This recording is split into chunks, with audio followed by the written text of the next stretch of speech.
Students, अमन competition classes में आपका स्वागत है। मैं अमन कुमार आपका हार्दिक स्वागत करता हूं। आज नंबर सिस्टम का चौथा क्लास है, जिसमें भाग से रिलेटेड या कुछ और फार्मूला बेसिक हैं जिसे बताएंगे।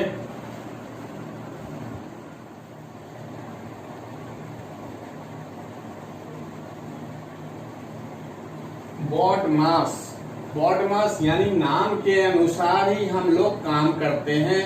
तो सबसे पहले देखते हैं क्या है। बी है। बी का मतलब हो गया ब्रैकेट। बी मतलब हो गया ब्रैकेट यानी कोष्ठक।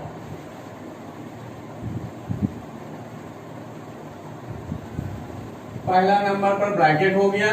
दूसरे नंबर पर क्या है? ओ का मतलब ऑफ यानी का। तीसरे नंबर पर है डी यानी डिवीजन। और चौथे नंबर पर है आपका मल्टीप्लाई यानी गुना। और पांचवें नंबर पर है ए मतलब एडिशन। और छठे नंबर पर है एस यानी सबट्रैक्शन माइनस। तो देखें कि बॉडमास लिखा हुआ है, तो बॉडमास जैसे लिखा हुआ है सीरियली उसी अनुसार हम लोग काम करते हैं। तो सबसे पहले देखिए बी लिखा हुआ है। बी मतलब होता है ब्रैकेट। ओ मतलब होता है ऑफ मतलब का। डी मतलब हो गया डिवीजन यानी भाग का काम करेंगे। उसके बाद है एम मतलब हो गया मल्टीप्लाई यानी गुना। ए है एडिशन यानी जोड़। एस हो गया सबट्रैक्शन यानी घटाव। तो इसी सीरियली में हम लोग काम करते हैं। अब है कि ब्रैकेट में भी चार प्रकार के होते हैं। पहला देखते हैं क्या है।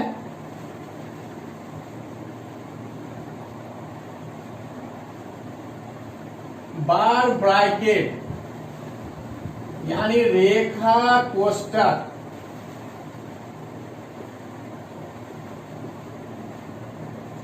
रेखा कोष्ठक कोई भी संख्या, दो तीन संख्या दिया रहेगा, उस पर इस तरह से लाइन दिया रहेगा, मतलब ये आपका क्या है? बार ब्रैकेट है। यानी दो भी संख्या हो सकता है, तीन भी हो सकता है। तो उसके ऊपर इस टाइप से अगर लाइन दिया हुआ है तो समझ जाइए वो क्या है? रेखा कोष्ठक है। तो सबसे पहले हम लोग रेखा कोष्ठक को सॉल्व करते हैं। दूसरे नंबर पर है स्मॉल ब्रैकेट।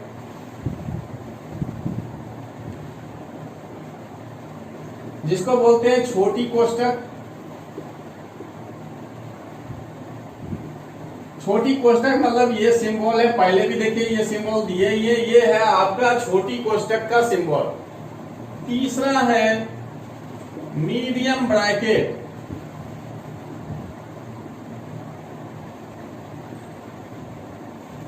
यानी हो गया मंझली कोष्ठक।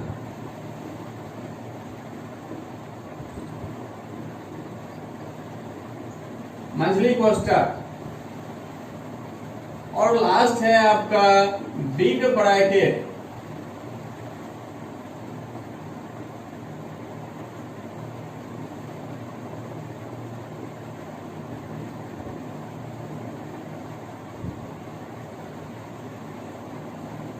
तो बॉडमास में हम देख रहे हैं कि सबसे पहले बी को सॉल्व करेंगे यानी ब्रैकेट को। तो ब्रैकेट में चार तरह का ब्रैकेट दिया हुआ है। पहला है बार ब्रैकेट, दूसरा है स्मॉल ब्रैकेट, तीसरा है मीडियम ब्रैकेट और चौथा है बिग ब्रैकेट। तो जिस सीरियली में यहाँ दिया हुआ है, जैसे मतलब दिया हुआ है वैसे ही सॉल्व करते हैं। यानी पहले नंबर पर बार ब्रैकेट करेंगे सॉल्व, दूसरे नंबर पर स्मॉल, तीसरे पर मीडियम और चौथे नंबर पर बिग ब्रैकेट। इसी सीरियली में सॉल्व करते हैं। और इस ब्रैकेट में भी अगर ये सब सिंबल जो भी दिया है तो इसी सीरियली में ब्रैकेट के अंदर भी सॉल्व करेंगे। लेकिन पहले सॉल्व किसको करना है? ब्रैकेट को करना है। चलिए बॉडमास खत्म हो गया। अब अगले दूसरे पर आते हैं। अब जो है अगला है भाग संक्रिया यानी भाग से रिलेटेड कुछ फॉर्मूला है, क्या कंडीशन है वो देखते हैं। तो देखिए लिख दिए हैं भाग संक्रिया। भाज्य बराबर जो होता है भाजक गुना भागफल जोड़ शेष। जहाँ जिसको इंग्लिश में बोलते हैं भाज्य को डिविडेंड, भाजक को डिविजर, भागफल को कोसेंट और शेष को रिमाइंडर। तो ये हो गया फॉर्मूला, लेकिन इसमें कुछ एक कंडीशन भी दिया जाता है कि भाजक जो है शेष से बड़ा होता है और शेष जो है 0 से बड़ा या बराबर। देखिए ऐसा कंडीशन है कि भाजक जो होता है शेष से क्या होता है, बड़ा होता है, और शेष क्या है, ये वाला सिंबल जो ऊपर है वो होता है बड़ा का, और नीचे लाइन दिया है ये है बराबर का। यानी शेष जो होता है 0 से बड़ा होगा या बराबर होगा। एक एग्जाम्पल देकर इसको समझा देते हैं। 3 से कहा जाए 3 में भाग देने के लिए, तो आप भाग दीजिएगा तो आ गया शेषफल 0। अब 3 से कहा जाए 4 में, 3 से कहा जाए 5 में भाग देने के लिए, और 3 से कहा जाए 6 में भाग देने के लिए, या आगे कुछ भी, तो हम देखते क्या है कि भाजक यहां पर क्या है, 3 है, और शेष क्या है, 0। तो हर एग्जाम्पल में ये जो भी दिए हैं भाजक सब में 3 ही है, लेकिन शेष 0 है, 1 है, 2 है, 0 है। तो अब देखते हैं इस कंडीशन में क्या है। तो भाजक, इसमें भाजक और शेष से मतलब है भागफल, और भाज्य क्या है इससे लेना देना नहीं है। तो भाजक आपका कितना, 3। तो देखिए ये 3 हो गया यहाँ पे, और शेष क्या है, 0 है, 1 है, 2 है। यानी 3 तो 0 से भी बड़ा है, 1 से भी बड़ा है, 2 से भी। तो ये देखिए 0 से बड़ा हो गया, यानी कहा भाजक जो है शेष से बड़ा। तो देखिए शेष 0, 1, 2 और भाजक है 3, तो भाजक से हमेशा शेष छोटा होगा। यानी कहने मतलब है शेष से हमेशा भाजक बड़ा होगा। कभी भी शेष जो है भाजक के बराबर हो जाता है तो भाग फिर से लग जाता है, या शेष कभी भाजक से बड़ा हो गया तब भी भाग लगता है। जब तक शेष छोटा नहीं हो जाता है भाजक से तब तक हम लोग भाग देते रहते हैं। तो इसलिए ये हमेशा कंडीशन पूरा करता है कि भाजक जो है शेष से बड़ा होता है। पहला तो क्लियर। अब दूसरे पर हम लोग आ रहे हैं, शेष और 0 का रिलेशन में। कहता है शेष जो होता है 0 के बराबर भी होता है और 0 से बड़ा भी होता है। तो देखते हैं कि शेष की बात, शेष देखे 0 यानी 0 के बराबर तो हो गया जो ये लाइन है। और अगला है कि शेष 1 और 2। तो देखे कि शेष जो है 1 और 2 है, यानी शेष जो है 0 से बड़ा भी होता है। यानी शेष 0 हो सकता है या 0 से बड़ा हो सकता है। तो ये हमेशा कंडीशन पूरा करता है। अब शेष कभी भी माइनस में नहीं जाता है। तो चलिए अब इससे रिलेटेड एक बुक में क्वेश्चन दिया गया है, उसको थोड़ा सा देख लेते हैं। आपके बुक में जो क्वेश्चन दिया है वो है 76 नंबर, जहां दिया है यदि a तथा b पूर्णांक हो, जहां b जो है 0 से बड़ा, तो 2 पूर्णांक q तथा r ऐसे होंगे कि। अब 4 ऑप्शन दिया है, 4 में से कौन सा सही ऑप्शन है ये चुनना है। तो दोनों पर डिपेंड करता है, एक तो ये है और दूसरा ये। इस दोनों रूल को जो फॉलो करेगा यानी इस रूल के अनुसार होगा वही आपका आंसर होगा। तो देखिए इसमें तो तीनों का तीनों यही है कि a बराबर बी क्यू प्लस आर, यानी भाज्य बराबर भाजक गुना भागफल जोड़ शेष, उस अनुसार तो तीनों में है। लेकिन इस तीनों में ये कंडीशन है या नहीं इसको चेक करते हैं। तो देखिए ये तो पहला आपका क्या है, भाज्य हो गया, बी क्या हो गया भाजक, क्यू क्या हो गया यहाँ पर भागफल, और आर क्या हो गया शेष। ए बराबर बी क्यू प्लस आर है, ए हो गया भाज्य, बी हो गया भाजक, क्यू हो गया भागफल और आर हो गया शेष। तो इस कंडीशन के लिए आपको क्या चाहिए, भाजक और शेष।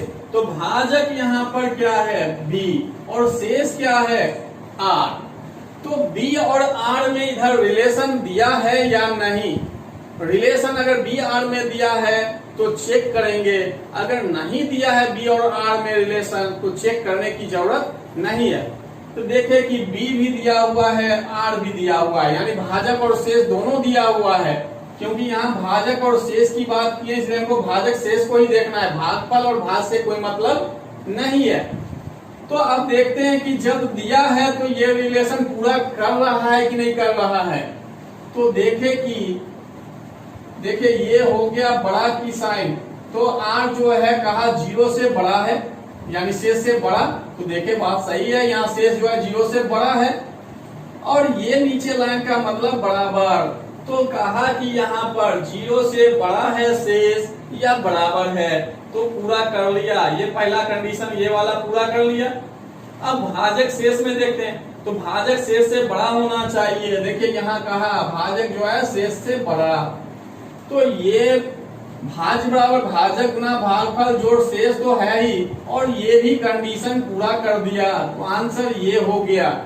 आगे चेक करने की जरूरत नहीं है, लेकिन अभी आपको चेक करके दिखाते हैं कि हो सकता है कभी यही ऑप्शन ऊपर दे दे, तो कैसे तुरंत अलग कर देना है। तो देखिए यहाँ भी दिया है भाज्य बराबर भाजक गुना भागफल जोड़ शेष, कंडीशन जो भी है। तो देखना है कि यहाँ भाजक क्या है, a है, और शेष क्या है, r है। तो भाजक a शेष r, तो इधर जो कंडीशन दिया a और r में रिलेशन वाला होना चाहिए। तो देखिए कि r तो दिया, a दिया ही नहीं, तो इसलिए गलत। यानी भाजक और शेष का रिलेशन होना चाहिए, तो यहाँ भाजक a शेष r है, तो r की तो चर्चा किया लेकिन a का चर्चा ही नहीं किया, इसलिए ये ऑप्शन क्या हो गया, गलत हो गया। अब तीसरा ऑप्शन में r यहाँ पर भाजक की जगह पर है और a है शेष की जगह पर, तो r और a में रिलेशन होना चाहिए। यहाँ r की चर्चा किया, a की चर्चा ही नहीं किया है, तो इसलिए ये भी नहीं होगा।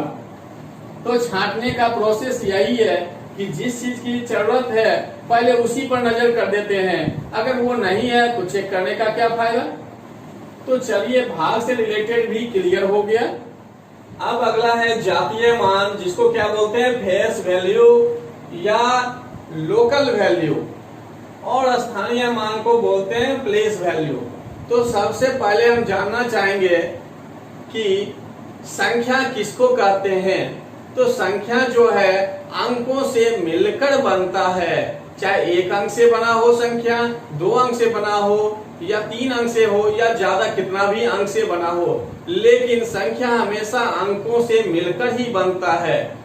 तो अब हम लोग चलते हैं जातीय मान की ओर। जातीय मान जो होता है, जिस अंक की चर्चा की जाए वह खुद अंक ही जातीय मान होता है, जबकि स्थानीय मान जो होता है उसके स्थान के वैल्यू के अनुसार होता है। एग्जाम्पल के तौर पर देखते हैं,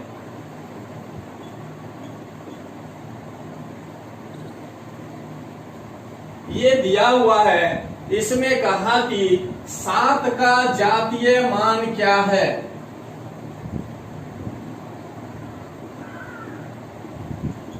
और 7 का ही स्थानीय मान क्या है।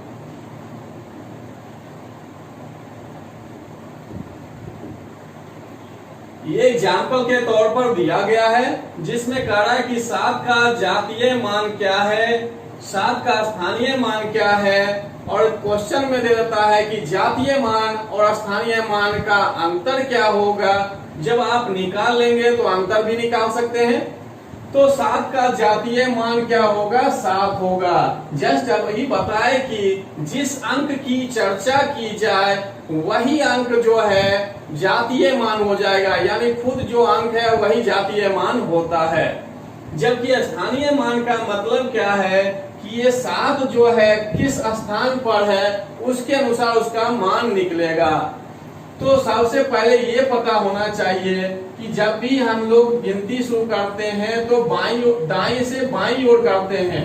इसका मतलब ये 5 जो है इकाई स्थान पर है,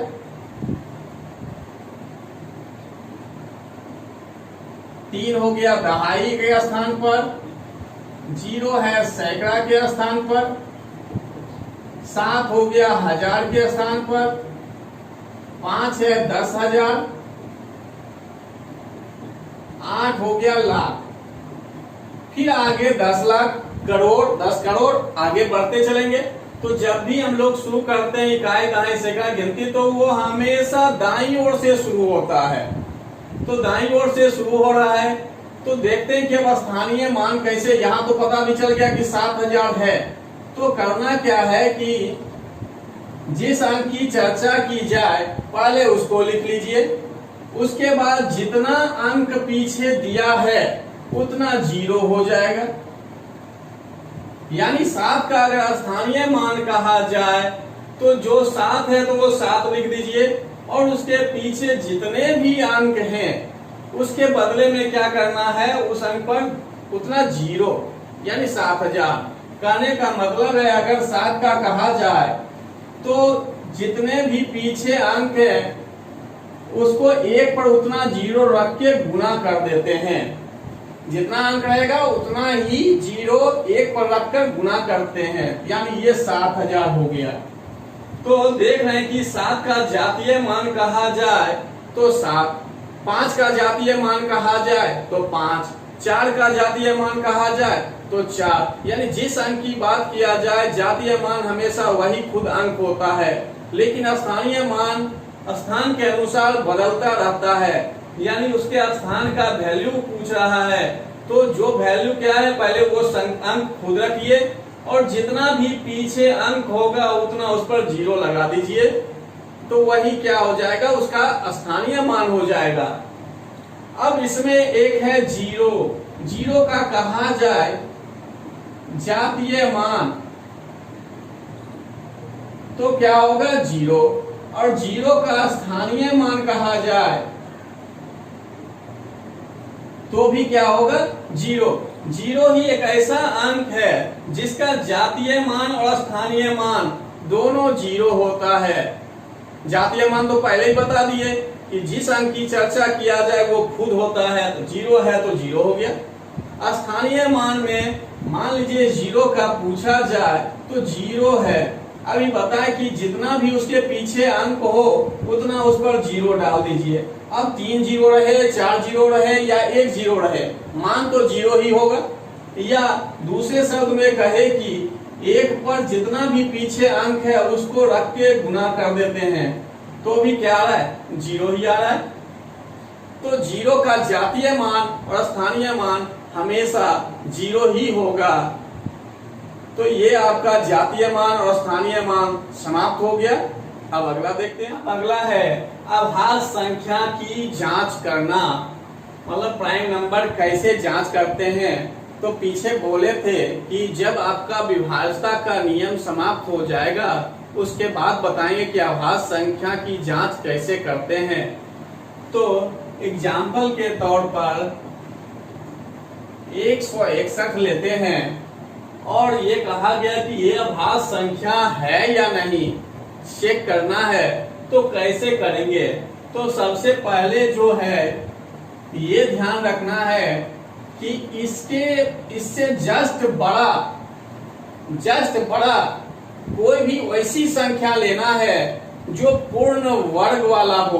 पूर्ण वर्ग वाला, इससे जस्ट बड़ा पूर्ण वर्ग वाला कौन सा संख्या है, 169। कहने का मतलब है कि अगर इसको हम x मान लें और कोई संख्या जो है ये a मान लिए, तो ये कंडीशन होना चाहिए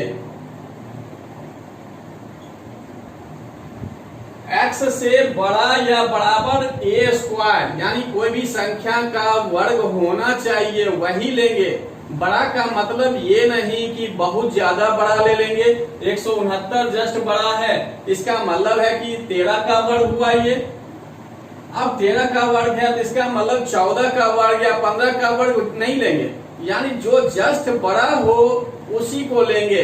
यह कहता है कि बराबर हो तब लेंगे, तो बराबर तो होगा नहीं। अगर बराबर हो गया तो वो तो वर्ग संख्या है, तो अभाज्य संख्या होने की कोई बात ही नहीं है। इसलिए हमेशा ये क्या होना चाहिए, बड़ा होना चाहिए, जस्ट जो बड़ा हो। तो अब देखें कि यहां पर क्या है कि 13 का वर्ग हो गया 169, जो उसके जस्ट बड़ा है, जस्ट बड़ा।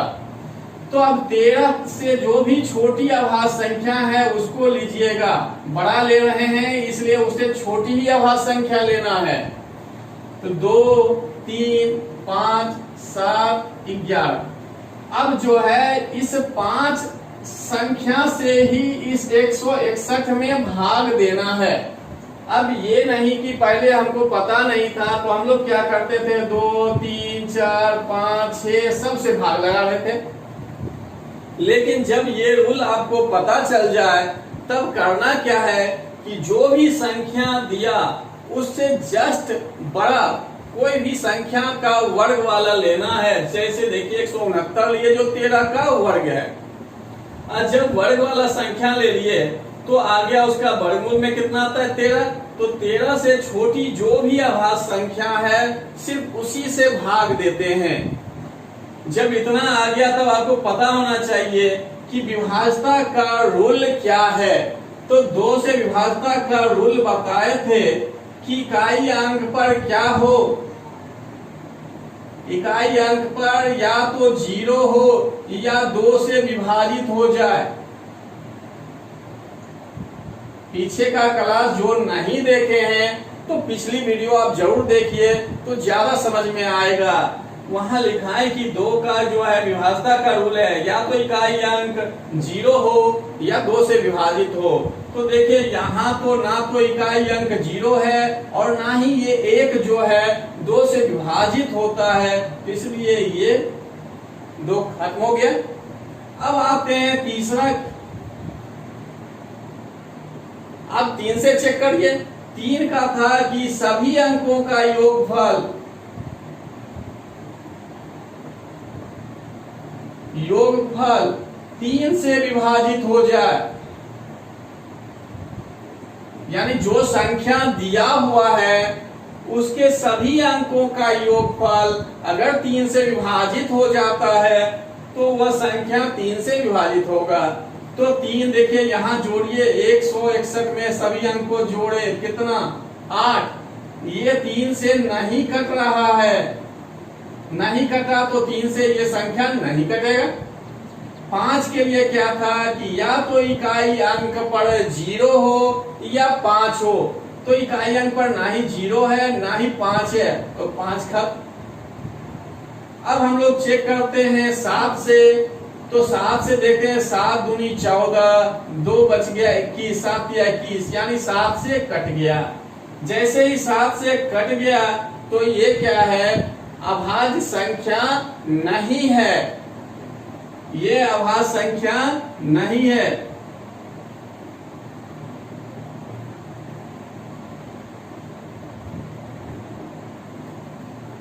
जब कट जाए तो अभाज्य संख्या नहीं होगा, नहीं कटेगा तभी अभाज्य संख्या है।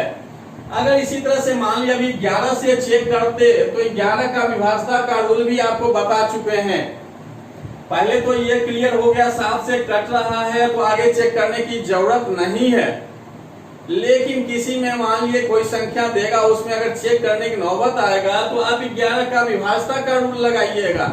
11 का विभाज्यता का रूल था कि इसमें से जो है सम स्थान के अंकों का योगफल और विषम स्थान के अंकों का योगफल का अंतर 0 हो या 11 का गुणज हो। तो देखिए इसमें स्थान देख रहे हैं, ये पहला स्थान, दूसरा स्थान और ये तीसरा स्थान। तो जो पहला स्थान और तीसरा स्थान है उसको एक साथ जोड़िएगा, यानी 1 और 1, और सम स्थान पर 1 ही है 6, तो 6 में से 2 घटाए तो ये ना तो 0 है और ना ही ये 11 का गुणज है।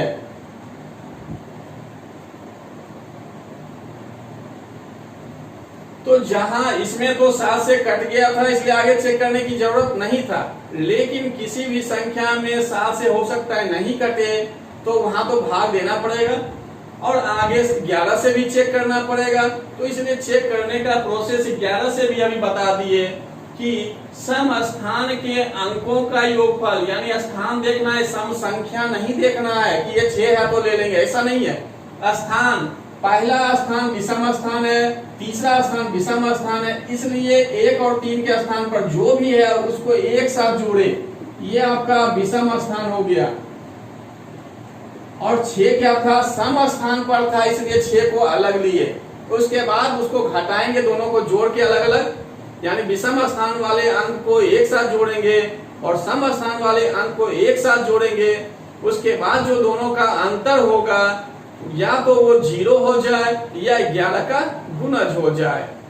अगर 0 का गुणज होता है तो 11 से कट जाएगा, अगर 11 का गुणज होगा तो भी 11 से कटेगा। तो अभी फिलहाल ये संख्या नहीं कट रहा है, रीजन है कि ना तो 0 है ना 11 का गुणज है। तो अभाज्य संख्या की जांच करने से संबंधित जो आपका नियम था बता दिए। अब इस पर कुछ हम क्वेश्चन देंगे। अब जो है ये 5 क्वेश्चन है, तो अभाज्य संख्या बता दिए थे, तो इसका आंसर आप लोग देंगे। ऐसे फिर भी हम बता देते हैं आपको कि सबसे छोटी अभाज्य संख्या कहा जाए तो होगा 2, और कहा जाए कि एकमात्र समअभाज्य संख्या, तो एकमात्र समअभाज्य संख्या 2 ही होता है। जैसे 2, 3, 5, 7, 11, 13, 17, 19 आगे बढ़ते चलेंगे। तो सबसे छोटी अभाज्य संख्या क्या है, 2, यानी 2 से ही स्टार्ट होता है, इसलिए 2 है। और एकमात्र समअभाज्य संख्या, तो एकमात्र समअभाज्य संख्या 2 है। 2 के अलावा कोई भी सम संख्या अभाज्य संख्या नहीं है। इसलिए ये क्वेश्चन है लिखा हुआ कि एकमात्र समअभाज्य संख्या कौन है, तो वो 2 है, एग्जाम में पूछता भी है। और तीसरा है सबसे छोटी विषम अभाज्य संख्या। देखिए यहाँ क्लियर लिखा है विषम अभाज्य संख्या, तो विषम अभाज्य संख्या कौन सा छोटी है, तो 3। तो इसलिए इसका आंसर क्या देना है, 3। अब अगला है 2 अंकों की सबसे छोटी अभाज्य संख्या। 2 अंकों की सबसे छोटी अभाज्य संख्या कौन सा है, 11। और साथ ही 2 अंकों की सबसे बड़ी कह रहा है, तो यहाँ क्या है, 97। सेकेंड क्लास में अभाज्य संख्या की परिभाषा हम बता चुके हैं, जहां एग्जाम्पल 1 से लेकर 100 तक कुल कितने अभाज्य संख्या थे और कौन कौन थे ये सब बता चुके हैं। वहीं से हम ये क्वेश्चन क्रिएट करके आपके सामने दिए हैं। तो सबसे छोटी अभाज्य संख्या कहा जाए तो 2, सब एकमात्र सम अभाज्य संख्या कहा जाए यानी सम संख्या की बात कर रहा है तो भी क्या होगा, 2। और सबसे छोटी विषम अभाज्य संख्या कहा जाए तो क्या है, 3। और 2 अंकों की सबसे छोटी अभाज्य संख्या क्या है, तो 11। और 2 अंकों की सबसे बड़ी अभाज्य संख्या कौन सी है, तो 97। तो अभाज्य संख्या से रिलेटेड कुछ क्वेश्चन ये थे जो बता दिए। अब जो है अगला है अभाज्य गुणनखंडों की संख्या ज्ञात करना या रूढ़ गुणनखंडों की संख्या ज्ञात करना, दोनों एक ही बात है। पहले भी बता चुके हैं अभाज्य संख्या या रूढ़ संख्या एक ही होता है। तो अब देखते हैं कि अभाज्य संख्या या रूढ़ संख्या यानी रूढ़ गुणनखंड पूछा जाए ज्ञात करने के लिए तो कैसे करते हैं। तो अभी तो ये एग्जाम्पल जो है बड़ा है, आप छोटा भी एग्जाम्पल लेकर देख सकते हैं। तो कहने का मतलब है कि ये जो संख्या दिया हुआ है इसको एकदम छोटा से छोटा रूप में तोड़ना है, यानी अभाज्य संख्या होना चाहिए। और उसके बाद जो है फिर दोबारा नहीं टूटे। कहने का मतलब है कि 12 को हम 4 गुना 3 नहीं लिखना है, इसको अधिक से अधिक तोड़ेंगे तो क्या लिख सकते हैं, 2 गुना 2 गुना 3, इससे ज्यादा नहीं तोड़ सकते हैं। तो वही बात है, यहाँ से तोड़ना शुरू करिए। 4 को 2 गुना 2 पर पावर 2। अब 12 को तोड़िएगा, 2 गुना 2 गुना 3 पर पावर 3। अगला है 15, 3 गुना 5 पर पावर 2। अगला है 18, 2 गुना 3 गुना 3 पर पावर 2। और लास्ट है आपका 20, 2 गुना 2 4 गुना 5। जब इस तरह से आप तोड़ लीजिएगा, अब देखिए इसमें और ज्यादा तोड़ने के लिए कुछ नहीं बचा है। तब क्या करते हैं कि इसमें से अभाज्य गुणनखंड अलग कर लेंगे। कि मतलब कहने का मतलब है इसमें कुल कितना बार जो है अभाज्य संख्या का यूज हुआ है। तो देखिए ये कितना बीच में संख्या है 2, तो 2 लिए, और पावर कितना है 2, इसलिए 2 से गुना। यानी इसकी बात किया जाए, यानी 4 का बात किया जाए 4 स्क्वायर का, तो इसमें पूछेगा अभाज्य गुणनखंड की संख्या कितनी है। तो आप इसको क्या कर सकते हैं, 4 को लिखे 2 गुना 2 पर पावर 2। अब इसको ज्यादा से ज्यादा और क्या लिख सकते हैं, 2 पर पावर 2, यानी पूरे पर पावर 2 का मतलब है कि दोनों पर पावर 2 है। तो इस तरह से, और इससे ज्यादा आप क्या लिख सकते हैं, 2 पर पावर 2 मतलब 2 बार गुना, इस 2 पर पावर 2 का भी मतलब क्या हो गया 2 बार। या तो इस तरह से समझिए, और नहीं तो 4 को क्या करना है, 4 पर पावर 2, तो 4 गुना 4। अब 4 को तोड़ दीजिए, 2 गुना 2, इस 4 को तोड़िए 2 गुना 2, ये और आसान हो गया आपका। तो जब 4 पर पावर 2 था तो लिख सकते हैं 4 गुना 4। अब अभाज्य गुणनखंड की बात कर रहा है, तो ये इसको तोड़ना है, यानी अभाज्य संख्या है नहीं, इसको पहले अभाज्य संख्या में चेंज करना है, यानी जहां तक टूटेगा उसको तोड़ना है।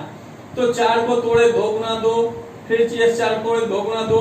अब इसमें अभाज्य संख्या, अभाज्य गुणनखंड कितने हैं, तो देखिए 1, 2, 3 और 4, तो आपका आंसर क्या होता 4। तो वही बात हम यहाँ पर कर रहे हैं। अब इतना लंबा लिखने की जरूरत नहीं है, अगर समझिएगा तो यहीं से आपका आंसर निकाल सकते हैं। बस आपको समझाने के लिए ये हम तोड़े हैं कि इस टाइप से टूटता है, उसके बाद गिनती करना है। तो चलिए अब देखते हैं कि अंदर में कितना 2 है, तो 2, अब पावर कितना 2, तो गुना कर दिए। अब अगला में देखिए अंतर कितनी संख्या है 3, पावर कितना, तो 3 से गुना। फिर देखिए यहाँ अंदर कितना है 2 ही है, तो 2, पावर कितना 2 से गुना।